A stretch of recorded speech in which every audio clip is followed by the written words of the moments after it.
Olá pessoal, meu nome é Paulo Fernandes, eu sou coordenador técnico da SF6 Serviços, uma empresa do grupo Vegor que presta serviço de apoio à operação e manutenção de equipamentos isolados a gás SF6. E aqui no canal a gente conversa sobre tudo que é importante relativo a essa tecnologia. Eu hoje gostaria de conversar com vocês sobre um assunto que é bem recorrente no nosso trabalho. A gente é muito solicitado a trabalhar sobre isso, oferecer propostas, que é a embalagem para o gás SF6. O que fazer com as embalagens para o gás SF6, principalmente aqui no Brasil? Então eu queria comentar sobre isso e dar algumas explicações que eu acho bastante importantes para quem trabalha com SF6.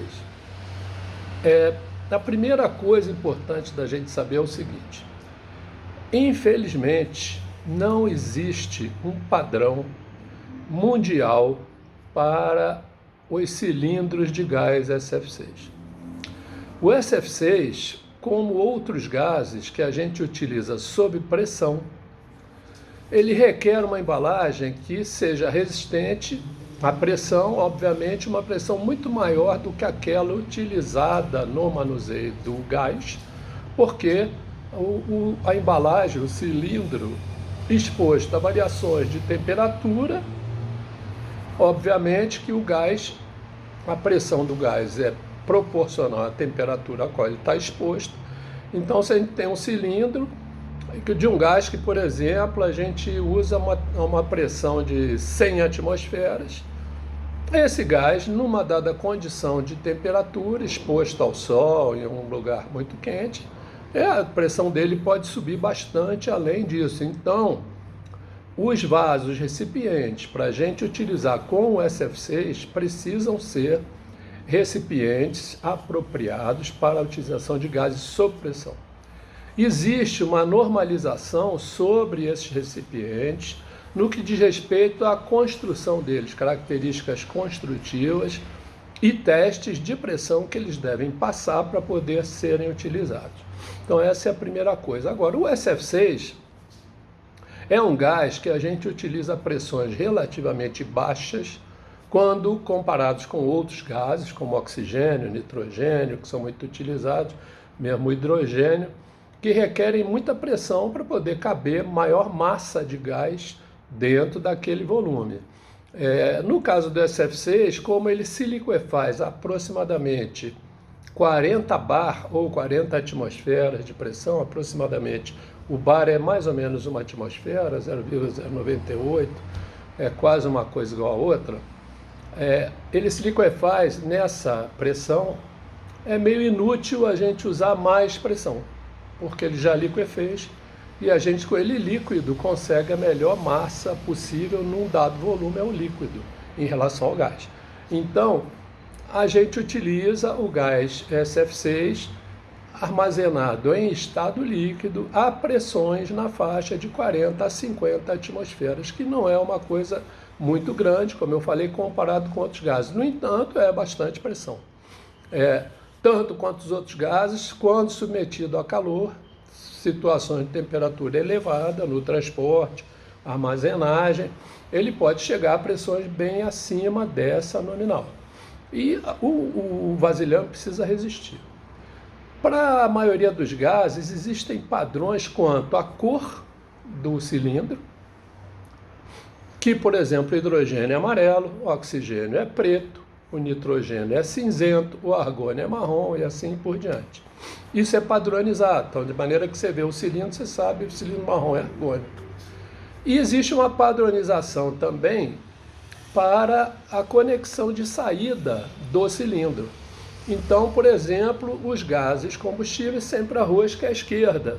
Há vários padrões de rosca, mas sempre a rosca à esquerda. Para os outros gases, a rosca é à direita. E assim por diante. Para o SF6 não há padrão nenhum. Nós temos, na verdade, um padrão europeu. Na Europa usa-se um tipo de conexão de saída. Nos Estados Unidos usa-se outro tipo de conexão. Agora, é importante a gente perceber que Em nenhum dos dois lugares isso é obrigatório, também não tem cor, então geralmente o SF6 europeu é verde, mas nem sempre, existem fabricantes europeus que podem te fornecer cilindros de outra coloração, cinza, etc. Da mesma forma, os fornecedores nos Estados Unidos podem te fornecer com outro tipo de rosca. E nós temos ainda no mercado brasileiro os fornecedores chineses. Os chineses, via de regra, produzem SF6 e embalam em cilindros da cor cinza, com o seu próprio padrão de rosca, que obviamente que todos os três, só há produção de SF6 na Europa, Estados Unidos e na China. Não? Fora disso, não há fabricação de SF6. No Brasil, não há fabricação de SF6, todo SF6 utilizado aqui é importado. Então aqui nós temos todo tipo de cor de cilindro e tipo de conexão de saída. Existe tudo isso rodando no mercado brasileiro. Nós, na SF6, procuramos padronizar a cor azul e padronizar a rosca europeia, que é a maior parte dos cilindros que tem aqui, porque as indústrias que fabricam equipamentos isolados SF6, na sua maioria, que estão presentes no Brasil, são de origem europeia. Então, o que tem maior quantidade no Brasil é a conexão europeia. Então, a gente procura padronizar a cor azul com a conexão europeia. Além disso, o SF6 pode ser embalado a granel também, em tanques.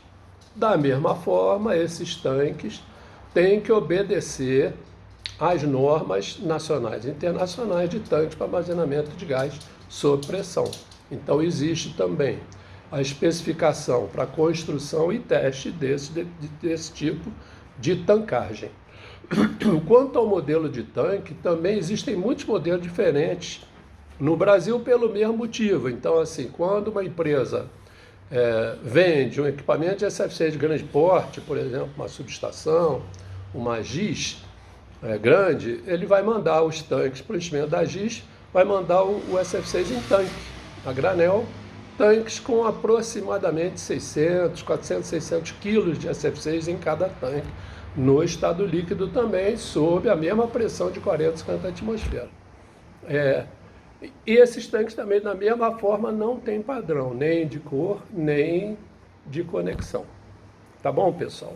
O que é importante a gente entender? Suponha que você tem uma subestação, você precisa drenar essa subestação, e aí você quer guardar o SF6 para você utilizar depois. Certo? Está em boas condições e tal, o que se precisa? Precisa guardar em cilindros ou em tanques. Nos dois casos, é preciso que o cilindro ou o tanque ele seja devidamente condicionado para que a gente possa armazenar o SF6 nele. Então, por exemplo, se você comprar um cilindro, um tanque usado, que foi usado para armazenar oxigênio, a gente precisa garantir que na hora que a gente encher com SF6, não vai ter resíduo de oxigênio nem de umidade lá dentro. E isso é um processo bastante difícil, porque a umidade ela adere fortemente às paredes internas do cilindro ou do tanque. Então essa limpeza é difícil e é cara, porque é preciso que a gente faça vácuo e quebra esse vácuo com um gás super seco, e esse gás super seco que a gente umedeceu, o SF6 super seco, que a gente umedeceu no processo, nós precisamos secar ele de novo. Então, assim, esse processo é caro e é difícil. Então, assim, se esse cilindro que a gente está usando foi usado para algum outro gás, nós precisamos condicioná-lo para utilização com SF6. Então, assim, não faça, assim, não use, não pegue um cilindro qualquer e coloque SF6 lá dentro, porque quando você for determinar a qualidade desse gás, não vai passar. Vai estar com excesso de umidade, excesso de oxigênio ou nitrogênio, que diminui o grau de pureza que você vai medir. Isso é a primeira coisa importante. Segunda coisa, assim, se você tem vou comprar um cilindro novo, 0 km, um tanque novo, 0 km, mesma coisa. Porque esse cilindro foi fabricado, esse tanque, e veio cheio de ar para você. Esse ar vem mais cheio de umidade e oxigênio ainda do que aquele usado que você comprou de um outro gás. Piorou. Esse é que você precisa condicionar e esse é que é mais difícil ainda. Então, assim, não utilize um cilindro novo sem que seja previamente condicionado, porque você vai destruir a qualidade do SF6 que você colocar lá dentro. Tá bom? O ideal é que qualquer que seja o recipiente que você vai usar, seja cilindro, seja tanque, ele seja previamente condicionado, ou seja, limpo e seco, e aí então preenchido com SF6 para a gente usar. Eu vou mostrar aqui para vocês algumas imagens de cilindros que são utilizados.